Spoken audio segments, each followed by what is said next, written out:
upacara hari ini, kita akan menjemput beberapa pakar teknologi yang akan berkongsi pengalaman mereka membawa penyelesaian digital berkuasa 5G untuk meningkatkan operasi pertanian.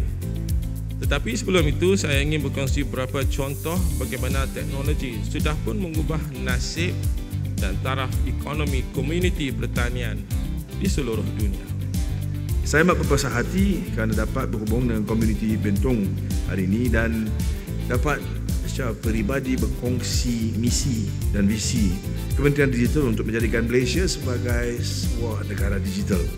Bentong ini terkenal bukan saja di kalangan rakyat Malaysia tapi juga di kalangan pelancong daripada luar, daripada jauh yang datang ke daerah ini untuk meneroka budaya dan juga alam semula jadinya.